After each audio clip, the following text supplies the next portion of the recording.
Nagaur seat पर BJP ने ज्योति मिर्धा को उतारा है, तो वहीं दूसरी बार आजादी के बाद ऐसा पहली बार हुआ है जब हाथ का निशान जो है यानी कि कांग्रेस का जो चुनाव चिन्ह है वो नागौर में देखने को नहीं मिलेगा, क्योंकि इंडिया गठबंधन के आरएलपी के और कांग्रेस के उम्मीदवार जो हैं हनुमान बेनीवाल वो उनके सामने है। पुरानी अदावत है ज्योति जी आपके हनुमान बेनीवाल के साथ चुनावी, और यहाँ पे देखिए अब मुलाकात कर रही है महिलाओं से, आप निकल रही हैं महिलाओं से मुलाकात करती हुई, तो किस तरीके से देखते हैं इस चुनावी रण में हनुमान बेनीवाल का सामना आप? मुझे लगता है कि जनता अब समझ चुकी है कि वो जो गठबंधन करते हैं वो समय के हिसाब से करते हैं। पिछली बार बीजेपी के साथ गठबंधन हुआ था, जब मौका लगा तो उन्होंने पलटी मार दी। राजस्थान सरकार में उनको सहयोग चाहिए था तो उन्होंने गठबंधन तोड़ दिया और गहलोत साहब की शरण में चले गए।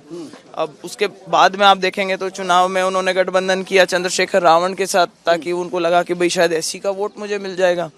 तो पहले तो उनको वो जो उनका नीला दुपट्टा है वो लगाने में शर्म आ रही थी। फिर जब जैसे तैसे उन्होंने बोला कि भाई हम दोनों लगा रहे हैं, आप दोनों क्यों नहीं लगाते, तो उसको छुपा छुपू कर अपना पहना करते थे।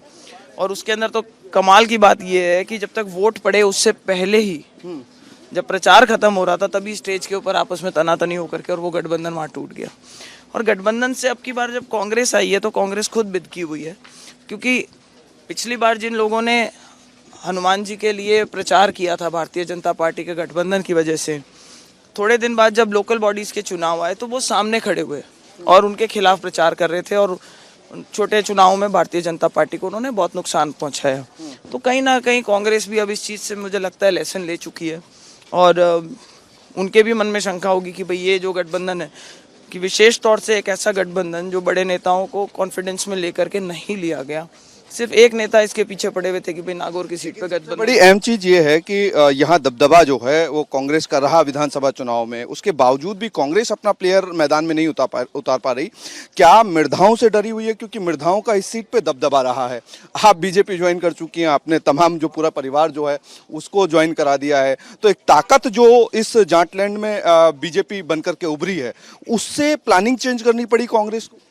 मुझे लगता कुछ इस तरीके का ही है, क्योंकि सिर्फ गहलोत साहब चाहते थे कि गठबंधन हो, और हनुमान जी के साथ में करवाने में उन्हीं की अहम भूमिका रही थी गठबंधन कराने में। बाकी सभी जो लोकल लीडर्स थे वो लगभग उसके खिलाफ ही थे, विपक्ष में ही बोल रहे थे। ऐसी सूचना हमारे पास में आई है, और ये तय बात है कि परिवार सारा एक जगह पर है, और इनहेरेंटली मतलब स्वर्गीय बाबा की यहाँ पर अच्छी लेगेसी है, अच्छी गुडविल है, तो जिसका हमें फ़ायदा मिलता है। और नागौर की जनता ने हमेशा से मिर्धा परिवार को बहुत अच्छे से राजनीतिक रूप से बहुत अच्छे से समर्थन दिया है और उनका मान सम्मान रखा है। तो मुझे लगता है कि अगर कांग्रेस जैसी पार्टी अपनी सीट छोड़ देती है, जिसको अपना गढ़ बोलती थी कि नागौर तो हमारा गढ़ है, और आज उनका कैंडिडेट ही नहीं, और पहली बार आज़ादी के बाद ऐसा मौका है जब जो हमारी मतपेटी आएगी उस पर हाथ का निशान ही नहीं होगा। 21 लाख वोट हैं इस लोकसभा क्षेत्र में, 6.5 लाख के आसपास जाट वोट बैंक है, उसके बाद 3.5 लाख एससी वोट बैंक है, उसके बाद 3.5 से 4 लाख जो है अदर कास्ट है। इस तरीके से ओबीसी जो है वोट बैंक वो बहुत महत्वपूर्ण रखता है। और प्रधानमंत्री नरेंद्र मोदी हो या अमित शाह हो, उनका लगातार फोकस इस जाटलैंड पे रहा है। मैंने पिछली बार विधानसभा इलेक्शन में आपके क्षेत्र में खुद अमित शाह को मेहनत करते हुए देखा था, वो बहुत फोकस्ड थे इस सीट को लेकर के। और अभी प्रधानमंत्री नरेंद्र मोदी जो हैं तो वो भी फोकस नजर आ रहे हैं, चुनावी सभाएं उनकी यहाँ पे लगी हुई हैं। किस तरीके से देखती हैं कि जब जाटलैंड को लेकर के बीजेपी एक अलग प्लानिंग करती है, कांग्रेस एक अलग प्लानिंग करती है, लेकिन कांग्रेस के साथ दिक्कत ये है कि उनका कैंडिडेट सामने नहीं होता? देखिए, परंपरागत तौर पे जाट जो है वो कांग्रेस के वोटर माने गए हैं। अब भारतीय जनता पार्टी उनको जोड़ना चाहती है, और हमारे समाज के भी कई लोग हैं जो किसान वर्ग के लोग हैं, वो चाहते हैं कि भारतीय जनता पार्टी के साथ जुड़े। वास्तव में अगर हम बैकग्राउंड देखें तो जो आज तक जाट समाज को दिया गया है, अगर हम कह सकते हैं कि समाज की दृष्टि से अगर देखें तो अगर हमारे आरक्षण दिया था तो हमारे को भारतीय जनता पार्टी ने दिया था।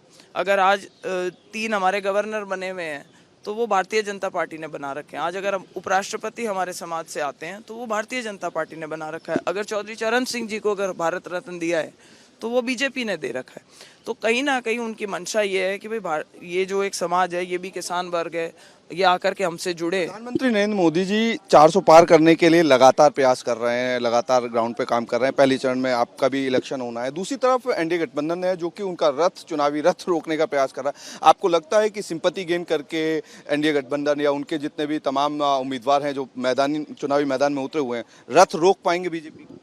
मुझे तो कहीं से नहीं लगता, मुझे तो लग रहा है 400 के अच्छी खासी ऊपर पार होती नजर आ रही है। मतलब इस बार भारतीय जनता पार्टी की सीट्स एनडीए गठबंधन की रादर, क्योंकि जब भी कोई शीर्ष नेतृत्व अगर किसी भी पार्टी में आप देखेंगे तो एक ये वो भानुमति का कुनबा टाइप का जोड़ रखा है, और मुझे नहीं लगता कि लोगों को इतना कॉन्फिडेंस होगा कि आपस में मिल करके, क्योंकि अगर आप यहाँ गठबंधन कर रहे हैं दूसरी स्टेट में आप उनकी ऑपोजिशन है, अगर किसी और जगह गठबंधन कर रहे हैं वहाँ आप ऑपोजिशन है, तो ये सिर्फ थोड़े समय का ऐसा तालमेल बिठा रखा है। मैं इसे क्रेज कहूँ कि आपके साथ में बुजुर्ग जो महिला हैं वो आपके साथ कंधे से कंधा मिलाकर चल रही हैं। एक बार अम्मा से भी बात करते हैं। हाँ, क्या आशी कुंभारी जो गणी गणी नहीं गणा गणा खंबा। हाँ अच्छा, तो जो आते हैं हाँ जीता से ज्योति मिर्धा को। हाँ हाँ जीता अच्छा, हाँ तो आप मतलब मैं देख रहा हूँ कि आप कंटिन्यू साथ में चल रही हैं जब से इस गांव में ये आई हैं। हाँ मैं सब आ गई 9 बजे आई हूँ। 9 बजे आ गई थी। हाँ रोटी बन गई हाल। अच्छा, खाना भी नहीं खाया? हाँ तो आपके वोटर जो हैं, आपके सपोर्टर जो हैं वो कह रहे हैं कुंभाई देव भगवान कुंभाई गणी गणी देव। प्रेम है सब जो कायम है। आशा, ये सब आशा करते हैं कि जब मोदी जी की सरकार आएगी तो इनके लिए कुछ ना कुछ भलाई का काम होगा। और मोदी जी हमेशा से ये बोलते हैं कि भाई आखिरी जो पिछड़ा हुआ इंसान है, जो गरीब इंसान है, उसकी मदद करना चाहते हैं। तो सबको उम्मीद है आज भारतीय जनता आपके इलाके में जो महिलाएं जो गीत गाती हैं, जो मतलब जब आता है कोई तो उस तरीके का कुछ गुनगुना दीजिए जब आपके उम्मीदवार आपके सामने आए। कमल का फूल न देव। हाँ, गीत गाते हैं कुछ? गीत गाओ थोड़ा सा एक।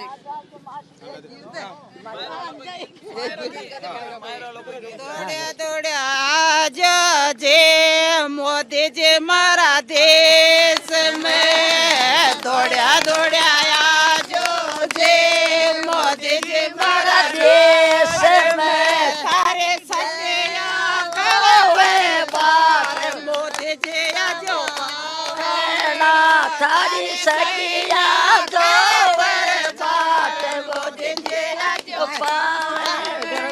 भगवान। तो देखिए यहाँ पे ये जो गीत हैं ये तब गाए जाते हैं जब किसी के लिए खुशी का दिन हो, और वही चीज ज्योति मिर्धा के साथ में है। वो महिलाओं से मिल रही हैं, घूम रही हैं गली गली गांव गांव। तो ये प्यार जो है, इस प्यार को किस तरीके से देखती हैं? देखिए लोग सेल्फी ले रहे हैं, महिलाएं जो हैं वो सेल्फी ले रही हैं। तो बीजेपी के उम्मीदवार हैं, लगातार जो ये प्यार जो है वो आप देख सकते हैं, ये बीजेपी के उम्मीदवार हैं और सेल्फी लेती हुई खुद जो है ज्योति मिर्धा आपको दिखेंगे ये महिलाओं के साथ, बच्चों के साथ। इस प्यार को किस तरीके से देखती हैं आप? तो अभी देखिए, ईश्वर करे ये प्रेम, ये स्नेह हमेशा ये आशीर्वाद बना रहे। बड़े बुजुर्गों ने हमेशा से ही बहुत अच्छा आशीर्वाद रखा है। मुझे पूरा विश्वास है युवाओं का, महिलाओं का, सभी का बहुत बढ़िया इस बार माहौल है। और मुझे ऐसा लगता है कि भारतीय जनता पार्टी अच्छे बहुमत के साथ ये सीट निकाल करके लेकर के जाएगी। तो कोई कंपटीशन तो नजर नहीं आ रहा? अभी तक तो दिखा ही नहीं, अभी तक तो अपनी विधानसभा से ही बाहर प्रचार करने नहीं ये देखिए आप क्रेज जो है वो मालूम पड़ता है कि किस तरीके से क्रेज होता है। पक्का। तो यहाँ महिलाओं का, बच्चियों का, बुजुर्गों का, सबका क्रेज जो है वो बिल्कुल अलग है। मैं सवाल सुन नहीं पाई। मैं ये कहता हूँ कि जो क्रेज है आपका, ये जो क्रेज है, ये जो आपको दिखाई दे रहा है, ये मिर्धाओं का क्रेज है, ज्योति मिर्धा का क्रेज है, बीजेपी का क्रेज है, प्रधानमंत्री का क्रेज है, किसका क्रेज? भाई हम सब एक ही टीम के मेंबर है, जिसका भी वो चलता रहेगा, पर क्रेज बना रहना चाहिए, ये जोश बना रहना चाहिए, कायम रहना चाहिए 19 तारीख तक। तो हम ज्योति मिर्धा के साथ अगले गांव की तरफ, अगले पड़ाव की तरफ बढ़ेंगे और लगातार आगे की तरफ बढ़ेंगे। लेकिन जिस तरीके से बीजेपी के उम्मीदवार ज्योति मिर्धा ने अपना प्रचार प्रसार शुरू किया है, उसको देखते हुए अब आगे जो है इंडिया गठबंधन के आरएलपी और कांग्रेस के जो उम्मीदवार हैं हनुमान बेनीवाल, वो अपना दम दिखा रहे हैं, ज्योति मिर्धा अलग अपना दम दिखा रहे हैं। तो देखना दिलचस्प होगा किसका दम किसके ऊपर भारी पड़ने वाला है। वीडियो जर्नलिस्ट महेश के साथ अमरदीप शर्मा, रिपब्लिक टीवी, नागांव।